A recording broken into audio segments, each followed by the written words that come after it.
All right, so now we're getting into the hold up at the line of scrimmage. And I've seen different ways of people holding up at the line of scrimmage. I've seen guys, which is big down south, they jump and they grab the back of the nameplate almost like a bear hug. It's a lot easier in the United States to do that when literally everybody's lined up right on the ball. In Canada, with that yard off, I don't think it's as feasible, and I think there's more of a risk of drawing a penalty when you're grabbing guys by the back of the jersey. So for us, what we teach is we want to attack just like we came off the four-man sled, all right? And then we want to almost shoot for the little grips of the shoulder pad underneath the armpits. So we're going to shoot the hands. We're going to grab those shoulder pads. We want to pull them into our chest so we can control them. And then we almost want to sit down like we're sitting in a chair. So we have a nice base. We squat down and we got the hands inside. And now we can kind of play with that guy as he tries to release. Once he does release, so this is kind of a two-part deal. Once he does release, we want to drop the downfield arm, all right? So we're dropping the downfield arm because what referees see are spins and takedowns.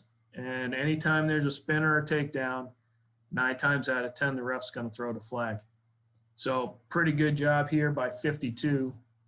All right, same guy that was standing up and passive before. Now he's in a three-point stance. He's coming off. He shoots the hands inside. All right, he pulls him. You can almost see him falling back. All right, he pulls him into his body, sinks down, and now he has a better chance of controlling that punt guy. He's going to stay square as long as he can. All right, and that's a pretty good job of staying square. That's textbook. All right, and once I talk about this to the guys all the time, once he gets to our hip, all right, we want to drop the downfield arm.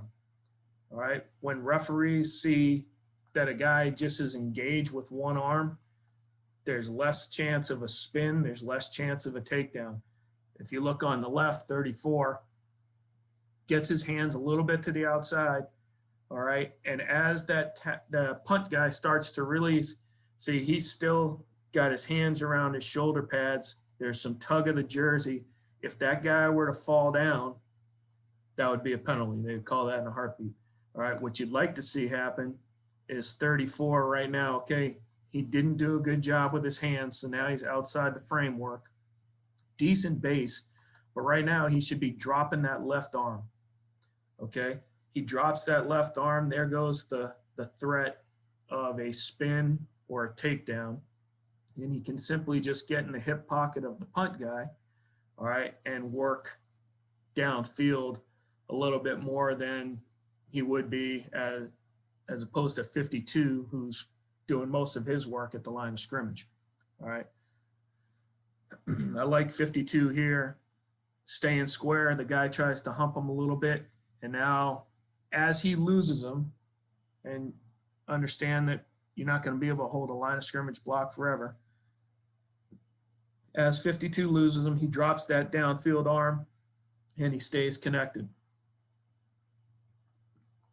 All right, we'll get into the point of attack stuff in a little bit, but pretty good job here by 34 of kind of chopping the arm down, but being able to fit.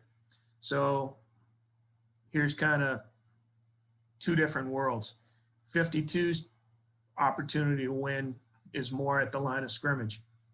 34's opportunity to win, even though he didn't do a great job at the line of scrimmage, is he runs a bit better than this cover guy. All right, so he does a good job of staying in the hip pocket, getting a feel for the returner, and once that cover guy starts to squeeze in, he just simply fits in and washes him out. So it's kind of two different worlds. One guy, his world is living and winning at the line of scrimmage. The other guy's world is winning down closer towards the returner.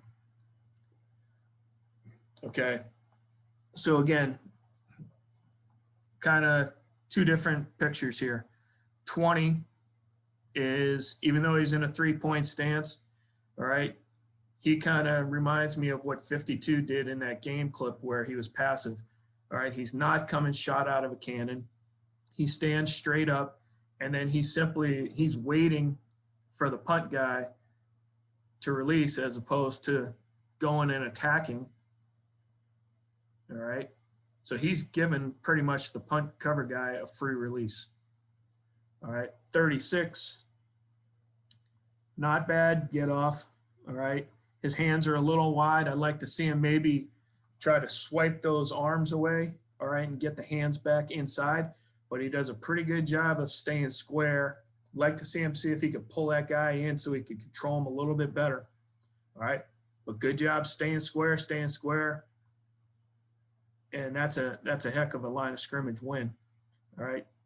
Right now, when that punt guy starts to toss him, all right, if he didn't have a good base, he'd be gone.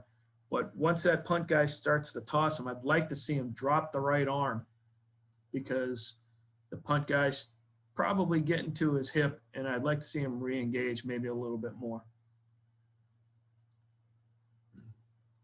All right, this will be for later on, but since it's here, 36, I would rather him not backpedal. Backpedaling, you know, if a good punt cover guy, he sees a guy backpedaling, he's going to punch you right in your chest, knock you off, and he's going to eliminate a blocker. So I'd like to see the punt return guys, once they lose at the line of scrimmage and they're running downfield, work more of the hip as opposed to giving up your whole body for somebody to punch.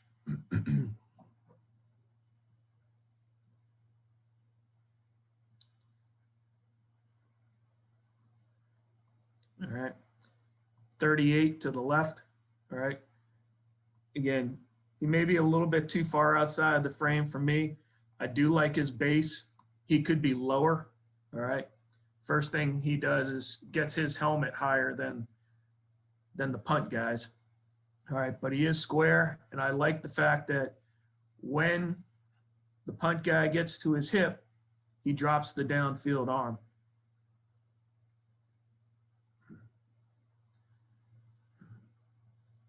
On the other side, 44, all right, good job staying square. Punt guy gets to his hip, we're going to drop the downfield arm, and now we're just going to get in their hip, and we're going to try to run with them and kind of close it out once we get to the returner.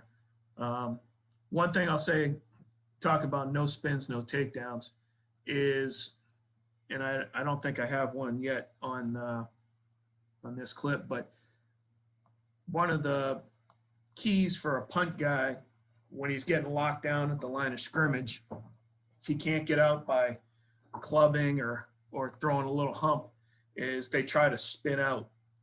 And a lot of times what happens when the guys are engaged and they spin out, still engaged, all right, that punt guy falls to the ground.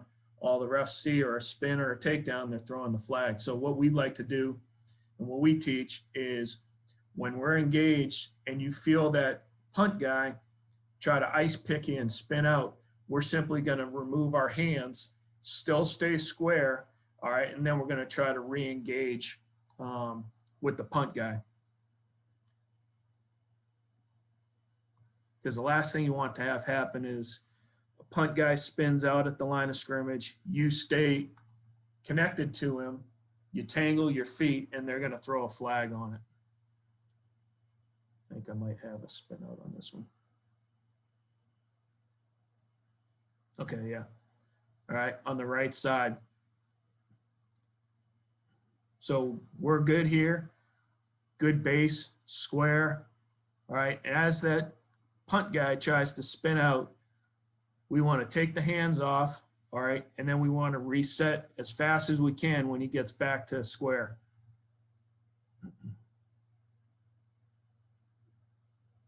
If he were to stay engaged 97 on that spin and they just happen to click heels, all right, there goes any return that you had going for you. All right, last one, I believe another spin. Okay, left side, number 44. All right, so he's engaged.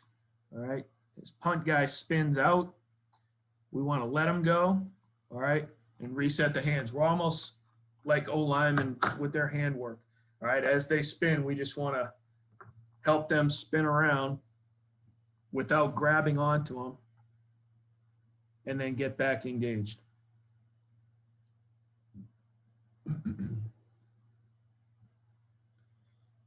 And again, we'll do this during the season, but this is a big training camp drill for us. We'll get some matchups, older guys on younger guys, vet on vet, just see some good battles at the line of scrimmage.